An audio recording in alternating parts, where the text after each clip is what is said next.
What the fuck is up? Higher point of view here. It is your West Coast Packer backer. Here to discuss. Hey, we gonna finish it out, man. Hey, this is the last we gonna talk about week 3. You know, we had Victory Monday. Everything was cool. All hunky-dory. But now, we can get a little critical before we move on to our next opponent. We can get some things that we can take with us. Get some things that we could take away. So, let me start on this motherfucking rest of this bowl. I don't know. I had a little roach in the bowl, so we're going to finish that out. But, again, I'm going to just give y'all some shit that I seen on the offense this week. The time of possession battle we won, you guys, that's always important. To break it down in layman's, that just means, we have the ball way more than they do. The clock is on our side. The clock is our friend. When you normally, most of the time when you lead in time of possession, that just means you're more comfortable in what you're doing. You probably already got a lead, so you're just running the ball and wasting the clock. So time of possession is really important, y'all. So we won time of possession in this game, and that is critical to go on the road and win time of possession, okay? So, again, normally that's because, you're running the ball good, which we did in the first half. But seemed like we abandoned it.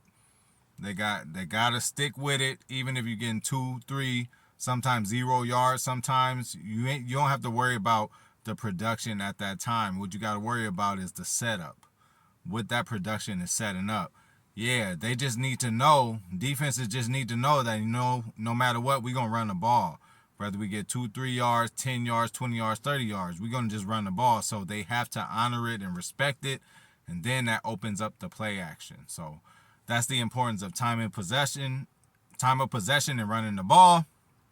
And, I think we could have ran the ball a little more. Aaron Jones and A.J. Dillon both got around like 15 touches each. Aaron Jones might have got around 18 touches because, he caught the ball a lot more. A.J. Dillon only caught 1 pass, I believe. But we need to up that. Like I said, we need to have 35 to 40 touches between those two. And especially, when Kylan Hill comes back, I think that shit's going to be enhanced because he's a guy that can spell both of them at any time because he can do, probably not at the same clip and as amazing as A.J. Dillon and Aaron Jones could do, but Kylan Hill could goddamn, he could do good enough and he can make an impact. So I hope he's the last guy we get back, man. We've been fortunate with Bakhtiari, Tunyon, and Elton back already. We just waiting on Kylan Hill. Kylan Hill is going to be a big part of this offense because, again, our strength is our strength, goddammit. We got to run the ball and use our running backs because that's the strongest point in our offense at this point and probably for the rest of the year.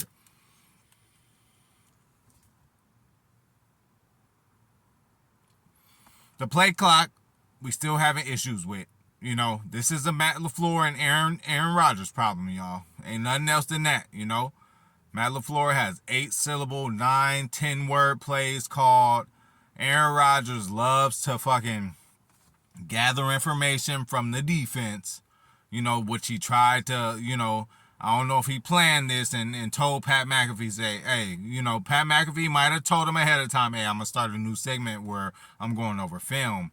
And this is a chance, I know I read up on you. All they say is that you take too long to hike the ball sometimes. So what we going to do is, get rid of that narrative and say, you're just gathering information. I understand all that, but fucking Aaron Rodgers, bro.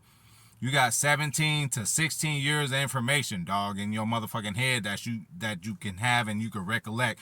You are so smart with recalling plays from 10 years ago that you did to Jordy, comparing them to the plays that you did to Davante. And I'm sure this year you're going to compare plays that you threw to Lazard, Watkins, Watson, or Doubs. You're going to say, oh, I remember a play in 2017 where I threw to davante and this was the kind of same look and Romeo took it down and he got it.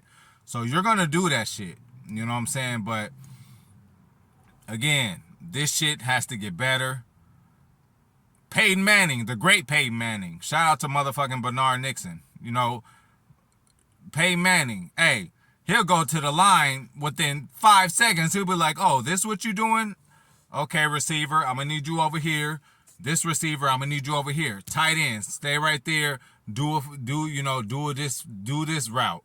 Hey, running back, stay blocking for me right now. I see what they doing. Peyton Manning processed that shit within 10 seconds.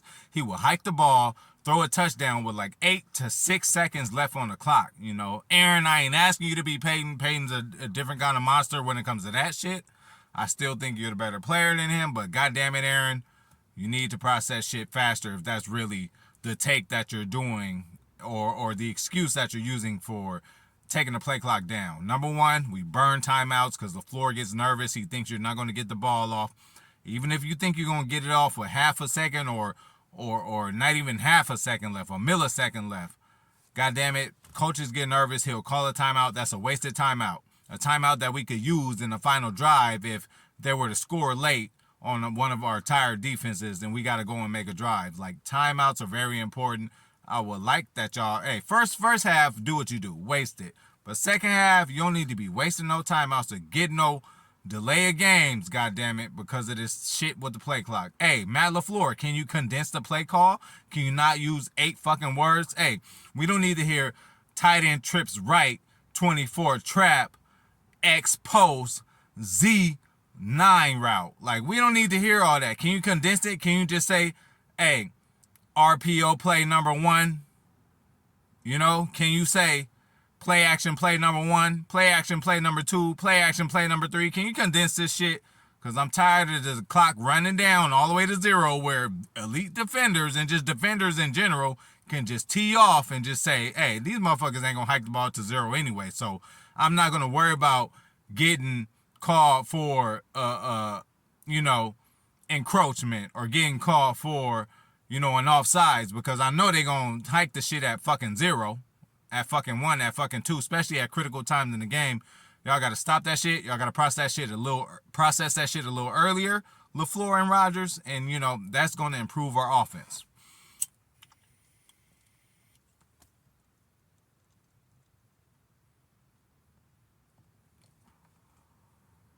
O-line, I'm going to give you a pass for now. You know, we still dealing with the O-line shuffle. We got David in there now. We got Elton in there now. Off of devastating injuries. So we're going to have to get these guys live plays and football time to really get back into shape, into real football shape. You could be in practice shape. You could just take so many reps a day in practice and not go against a motherfucker who's fighting for a contract, who has mortgage, who done promised his bitch that they going on certain kind of vacations in the off season. Like, you got motherfuckers on defense that's hungry, they need to eat, and they gonna bring that shit. Ain't nothing like live play. So we gonna have to give David and Elton a lot of, a few more weeks in live play before we could be critical for him. And then Josh Myers went out. Again, it was just for cramps, I'm glad it's nothing, obviously season ending or something that's gonna keep him out for a few weeks. Hopefully he should be back. But that's, O-line, David continue to get better. Elton Jenkins continue to get better. And again, another thing with Elton, y'all might have to wait a little longer because he is not a right tackle, man. He came in as a left guard. He played everything, but with us, he came in as a left guard, and then he ended up playing left tackle because David got hurt. Now, let me tell y'all, left tackle and right tackle are different, bro. I done did it myself, I'm mainly a defensive guy when I did play in my career, but I played left tackle too.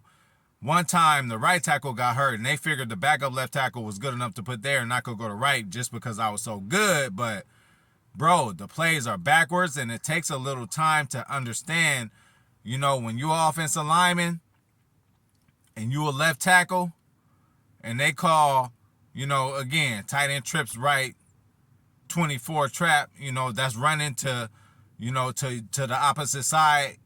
Your block is different from what you're doing than the opposite call where you have to do something else. The left tackle and the right tackle might have different assignments on the same play call. It ain't just because a right tackle and a left tackle are doing the same thing on both sides. No. One left tackle might be asked to let the guard pull. You got a pulling guard coming this way, so why don't you crash down? The other tackle would just be say, hey, the guy in front of you, just take care of him. It's different situations. That's why being a left tackle, again, just give Elton a little time. He hasn't played right tackle a whole lot. He came in as left guard for us, then went to left tackle. He ain't played right tackle since college. He ain't played center since college. So God forbid, that he has to play center. That means something disastrous happened, you know. And then again, talking about center, Josh Myers went out too. Again, with cramps, so hopefully it's nothing like nowhere near season ending, obviously. But we had Jake Hansen in there at center. So, we got to look at that shit too. But again, it ain't just easy to plug him in like that as far as Elton. So again, O-line, I ain't going to be critical on y'all. We still getting it together. It's the O-line shuffle. And again, with David splitting plays with Josh Nijman, that's fine. But the way they did it was kind of weird. Again, as a player, it's weird to go out there for a series as David Bakhtiari, and then the next series Josh goes in, and then the next series David goes in. More than likely, I don't know how they came up with this, but more than likely they would let one guy do one half and another guy do another half, because again, this is the NFL. If we want David to get back into football shape, we're going to have to put him in a real football situation. Every other motherfucking series is not a real football situation. Play one half, David, whether it's the first half or the second half, and we'll see what you have so you can have more consecutive plays and series back to back to back to back to back. It's really setting yourself backwards, fluctuating series between you and Yash. Now, good thing you did fucking pretty good and awesome for yourself, and Yash did good. Y'all both did good that game, or better than expected with this defense coming into town. But again, I'm going to just chill out on the O-line for a few weeks. They're getting it together. Two critical main parts are coming off an injury, so I'm not going to, I ain't going to say nothing about that. So let's talk about the two motherfucking, again, it's time to get critical. We already done had fun on motherfucking Victory Monday, so it's time to get critical. So, two bad plays. Interception by Aaron Rodgers. I looked many times from different angles to try to see what this guy was looking at, and I'm sorry, Aaron just made a bad play. There was nothing there. Tunyon didn't even have his head turned around. He was double covered. One good thing about it is that Aaron threw over the middle because he seems hesitant to do so. He missed Romeo. God damn it, on his sack on the second play. Okay, let me finish this one. The first play he made bad was the interception. I don't know what he was thinking. Double coverage. Tunyon's head wasn't even around. I guess he just threw it. There was some pressure that started to come through late in the play. Okay, so I give him that. Now, as far as the sack that he took, it was his fault, bro. The interception was Aaron's fault. I know what he was going with it, and the sack was his fault, because on the sack, it's like, you had plenty of time. Again, I'm sorry I get to look from different angles, and again, I don't know what Aaron's seeing at the time, but they had a Romeo Doubs wide open on the slant route over the middle. You had plenty of time to get it to him. The sack didn't come to well after his route was almost finished, where you should have hit him before. Again, I don't know where your eyes were, who you were looking at, who was pressuring you, where you felt the pressure from, but you missed Romeo on that one, goddammit. So those are the two mistakes Aaron made. He missed Romeo over the middle on another one where, again, come on, Aaron. I don't know. Maybe it's just a Florida thing, goddammit. Maybe if we wasn't in Florida, he would have made, a better decision on interception, or he would have got that pass to Romeo. Hey, it's some weird shit in Florida. He's had some of the ugliest interceptions in games in Florida, so I'm just going to leave it at that. Third down conversion, 6 for 15. Got to be better than that. Got to be better. I want at least half. And I'm just saying at least half. If y'all want to go out and get 75 to 85%, that's cool. But 6 for 15, that's not good enough. That's not going to work normally. You know what I'm saying? And again, third down is the critical play, man. That's the critical play. That's what's going to keep us going. That's what's going to keep the drive going. And y'all got to do a little better with that. Now, I'm going to go into the worst parts of the game as far as the offense. And, we're going to have to fix this shit. 0 points in the second half, goddammit. That is unacceptable. So, Matt LaFleur, Aaron Rodgers, y'all did a great job in the first half, especially the first drive with scripting plays. The first 10 to 15 to 20 plays are scripted. It could come from the first series to the second series. Now, if that script isn't interrupted, we always do great. But if we get punched in the face in the middle of that, y'all motherfuckers just start acting uncharacteristic. Anytime we get punched in the face, no matter what time of the game it is, Aaron and Matt LaFleur just think, oh, we just got to start throwing the ball around. Like, bro, you gave up a touchdown, whatever happened, you gave up a turnover, you got punched in the face, Aaron Jones fumbled, they took it to the house, or whatever happened, hey, sudden change, adversity comes, You ain't gonna, if you down 14, Aaron and Matt LaFleur, you ain't gonna get it all in one play. Chill the fuck out, run the ball, stick with what you good at, get a field goal if anything. It's gonna cut the lead, bro. It's a long game, man. We got plenty of times and plenty of drives to come and either stack up field goals or score touchdowns. But we gotta be disciplined and know the rules of the game, y'all. So that's that. 8 straight 3-and-outs. Totally unacceptable. I don't give a fuck at what point of the time in the game it is. 8 straight 3-and-outs? Goddamn. What the fuck was the defense doing? You know?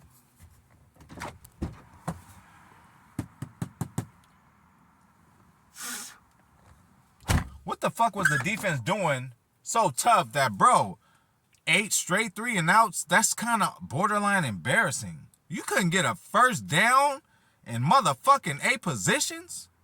8 possessions? Like, yo, that shit got to be fixed. And again, Matt LaFleur, you are great and good at the first series of the game, plotting shit, scripting plays, that's cool. But what you need to work on is second half adjustments, and it's not just a script in the second half.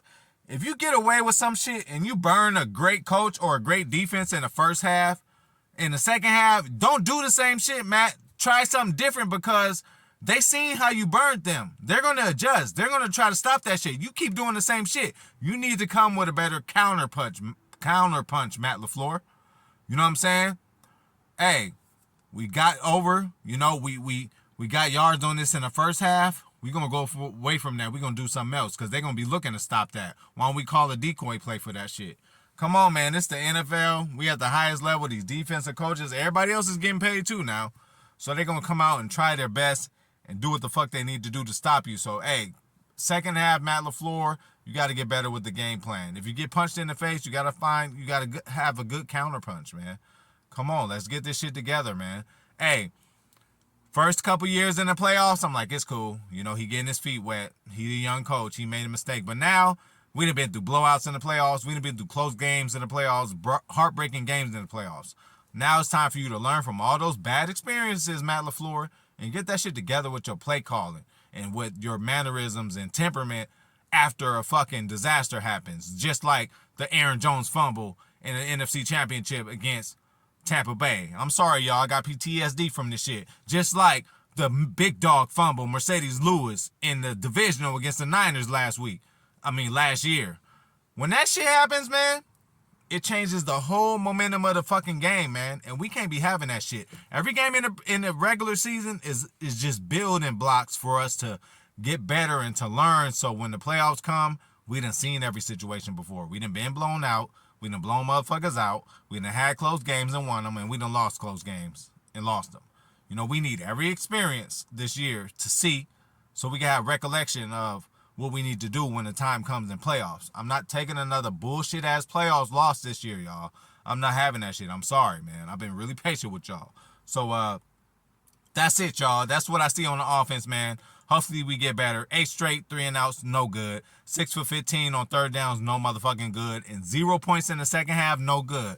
Goddamn, Matt, Aaron. On that first drive in the second half, we got the ball first in the second half, up 17-3. Can we at least get a field goal? Can we pad in that lead a little bit so it won't be as tough later on down the line to where it comes down to a motherfucking 2-point conversion? You know? And I'm going to tell you this right now. The way our offense was fluctuated late in the game and just not connecting with shit, I would have not wanted to go into overtime against this team. So I'm glad we took advantage and the defense came through and saved your ass. But offense, hey, continue to grow. You won on the road. Great game. Everything's going to come together. Offensive line's getting better. Receivers going to get healthy eventually. Hammy's going to come back. Christian Watson. Hey, this is the perfect situation for us, you know? Whether we like it or not. We want to be blowing motherfuckers out. We want to be 3-0 at this point. But, hey, you don't want to peak too early. I promise you. We done seen this happen before with a team 7-0, 8-0, 13-0. Or the Patriots 19-0 or whatever and losing the Super Bowl. Like, hey, just like when we lost against San Francisco when they blew us out. They just ran the ball on us. We were tired from the whole year. Hey, we peaked too early that year. We just need to peak at the right time. I love where we're at.